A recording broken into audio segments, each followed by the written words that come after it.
Selama ini kita diajarkan bahwa Islam di Indonesia disebarkan oleh para tokoh dari keturunan Arab yang membawa misi dakwah ke Nusantara. Tapi, apa jadinya jika ternyata ada sejarah yang sengaja dimanipulasi, kuburan palsu, klaim keturunan Rasulullah, dan cerita yang tak pernah diajarkan di buku sejarah?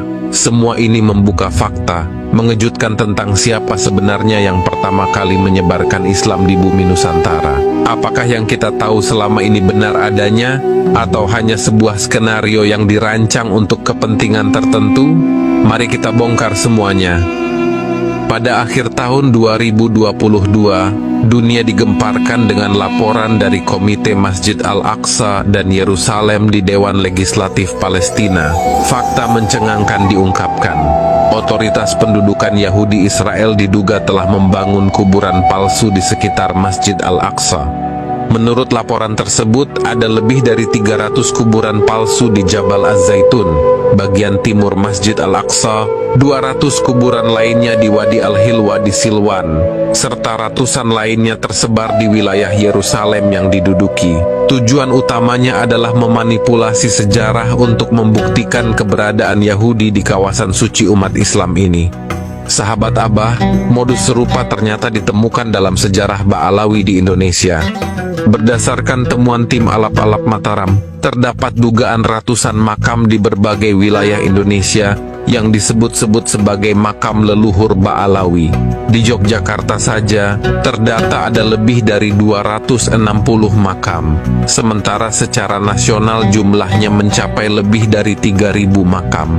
Salah satu temuan terbaru adalah keberadaan makam-makam ini di situs bersejarah Trowulan, Mojokerto, ibu kota Majapahit. Tujuannya mirip, membangun narasi bahwa leluhur Ba'alawi telah lama hadir di Nusantara, bahkan disebut-sebut sebagai penyebar awal Islam di wilayah ini. Namun sejarah menunjukkan fakta berbeda. Berdasarkan kajian sejarah yang dilakukan oleh almarhum Kiai Haji Agus Sanyoto, pada akhir abad ke-18, terjadi pergolakan besar di Jazirah Arab. Kaum Wahabi saat itu memburu kelompok Syiah dan keturunan Rasulullah yang dianggap ancaman bagi eksistensi mereka. Peristiwa ini memaksa keturunan Nabi yaitu Said dan Syarif untuk meninggalkan Hijaz, wilayah antara Makkah dan Madinah, dan mengembara ke berbagai belahan dunia, termasuk Nusantara. Mereka tiba sekitar tahun 1790 menggunakan kapal dagang Belanda dan menetap di berbagai wilayah seperti Surakarta dan Yogyakarta. Di Yogyakarta, mereka diberi tempat tinggal oleh Keraton Yogyakarta di kawasan yang kini dikenal sebagai Kampung Saidan. Para keturunan Rasulullah ini berasimilasi dengan masyarakat lokal, menikahi penduduk pribumi, dan bahkan berperan dalam perjuangan melawan kolonial Belanda, seperti dalam Perang Jawa 1825 sampai 1830 yang dipimpin oleh Pangeran Diponegoro. Namun setelah perang berakhir, banyak dari mereka meninggalkan Yogyakarta untuk berdakwah ke berbagai penjuru Nusantara. Makam-makam mereka pun kini tersebar luas di Jawa Tengah, Jawa Timur, hingga Kalimantan. Lalu bagaimana dengan klan Ba'alawi? Fakta sejarah menunjukkan bahwa mereka baru tiba di Nusantara pada tahun 1836, 23 tahun setelah Perang Jawa berakhir.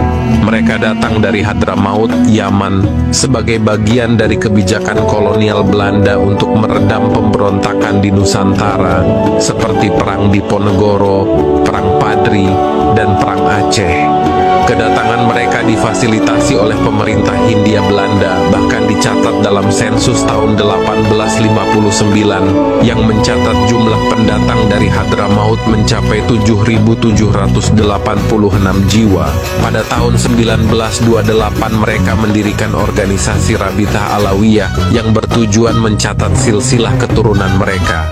Namun klaim bahwa klan Ba'alawi adalah penyebar awal Islam di Nusantara menjadi pertanyaan besar. Sejarah menunjukkan Islam masuk ke Indonesia dimulai sekitar abad ke-7 Masehi melalui jalur perdagangan. Para pedagang Arab, Persia, dan Gujarat membawa agama Islam ke Nusantara sambil berdagang rempah-rempah. Mereka berdagang di pelabuhan-pelabuhan besar seperti Barus, Aceh, dan Malaka yang menjadi pusat penyebaran penyebaran agama. Pada abad ke-13, Islam mulai berkembang pesat di kerajaan-kerajaan pesisir, seperti Samudra Pasai di Aceh, yang menjadi kerajaan Islam pertama di Indonesia. Melalui hubungan dagang dan pernikahan, Islam menyebar ke Jawa, Kalimantan, Sulawesi, dan wilayah lainnya.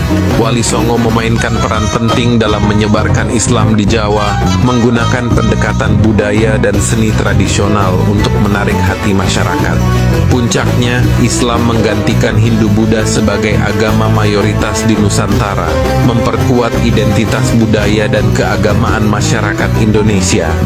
Sejarah menunjukkan Islam telah tersebar luas di Nusantara jauh sebelum kedatangan mereka.